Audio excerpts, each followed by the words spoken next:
संतोष मिश्रा जी के यहाँ पहला लड़का हुआ तो पत्नी ने कहा, बच्चे को गुरुकुल में शिक्षा दिलवाते हैं। मैं सोच रही हूँ कि गुरुकुल में शिक्षा देकर उसे धर्म ज्ञाता पंडित योगी बनाऊंगी। संतोष जी ने पत्नी से कहा, पांडित्यपूर्ण योगी बनाकर इसे भूखा मारना है क्या? मैं इसे बड़ा अफसर बनाऊंगा ताकि दुनिया में एक कामयाब वाला इंसान बने। संतोष जी सरकारी बैंक में मैनेजर के पद पर थे। पत्नी धार्मिक थी और इच्छा थी कि बेटा पांडित्यपूर्ण योगी बने, लेकिन संतोष जी नहीं माने। दूसरा लड़का हुआ, पत्नी ने जिद की। संतोष जी इस बार भी ना माने। तीसरा लड़का हुआ, पत्नी ने फिर जिद की, लेकिन संतोष जी एक ही रट लगाते रहे, कहां से खाएगा, कैसे गुजारा करेगा, और नहीं माने। चौथा लड़का हुआ। इस बार पत्नी की जिद के आगे संतोष जी हार गए और अंततः उन्होंने गुरुकुल में शिक्षा दीक्षा दिलवाने के लिए वहीं भेज ही दिया। अब धीरे धीरे समय का चक्र घूमा। अब वो दिन आ गया जब बच्चे अपने पैरों पे मजबूती से खड़े हो गए। पहले तीनों लड़कों ने मेहनत करके सरकारी नौकरियां हासिल कर ली। पहला डॉक्टर, दूसरा बैंक मैनेजर, तीसरा एक गवर्नमेंट कंपनी में जॉब करने लगा। एक दिन की बात है, संतोष जी पत्नी से बोले, अरे भाग्यवान, देखा मेरे तीनों होनहार बेटे सरकारी पदों पे हो गए ना, अच्छी कमाई भी कर रहे हैं।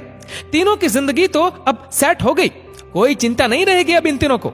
लेकिन अफसोस, मेरा सबसे छोटा बेटा गुरुकुल का आचार्य बनकर घर घर यज्ञ करवा रहा है, प्रवचन कर रहा है। जितना वह 6 महीने में कमाएगा उतना मेरा एक बेटा 1 महीने में कमा लेगा। अरे भाग्यवान, तुमने अपनी मर्जी करवा कर बड़ी गलती की।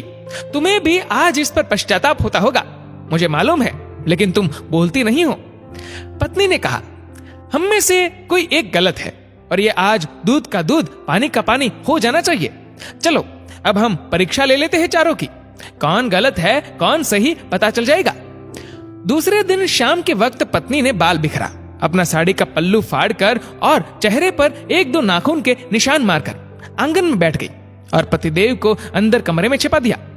बड़ा बेटा आया, पूछा, मम्मी क्या हुआ? मां ने जवाब दिया, तुम्हारे पापा ने मारा है। पहला बेटा बोला, बुढ़ा सठिया गया है क्या? कहां है, बुलाओ तो जरा।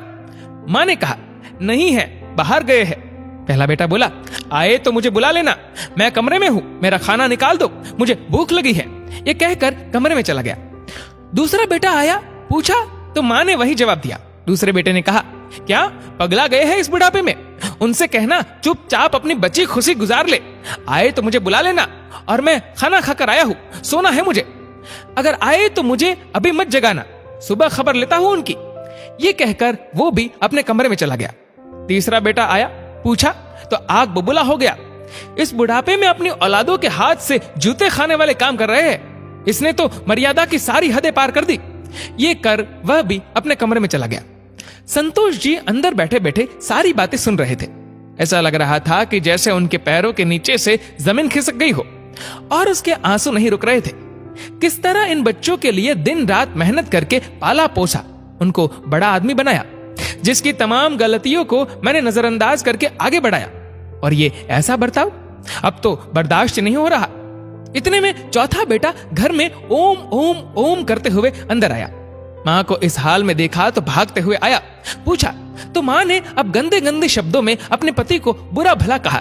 तो चौथे बेटे ने मां का हाथ पकड़कर समझाया कि मां, आप पिताजी की प्राण हो, वो आपके बिना अधूरे हैं। अगर पिताजी ने आपको कुछ कह दिया तो क्या हुआ?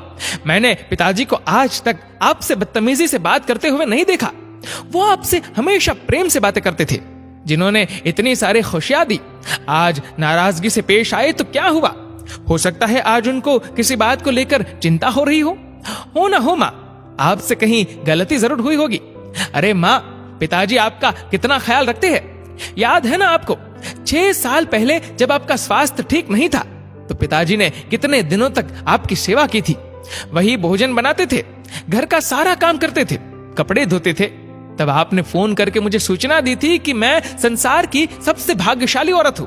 तुम्हारे पिताजी मेरा बहुत ख्याल करते हैं। इतना सुनते ही बेटे को गले लगाकर फफक फफक कर रोने लगी। संतोष जी आंखों में आंसू लिए सामने खड़े थे। अब बताइए, क्या कहेंगे आप मेरे फैसले पर?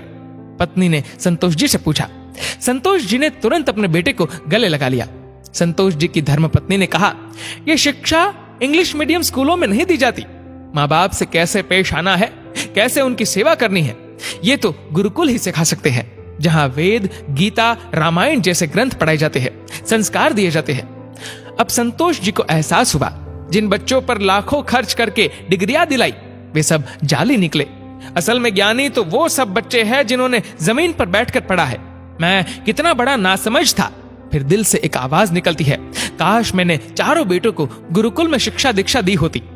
दोस्तों, आपके इस वीडियो के बारे में क्या राय है, नीचे कमेंट करके जरूर बताएगा। और अगर आपको वीडियो अच्छा लगा हो तो वीडियो को लाइक करेगा, शेयर करेगा ज्यादा से ज्यादा लोगों तक। और ऐसे ही और भी इंस्पिरेशनल वीडियोस के लिए सब्सक्राइब करें हमारे यूट्यूब चैनल को और फेसबुक पर फॉलो करें हमारे पेज को। धन्यवाद।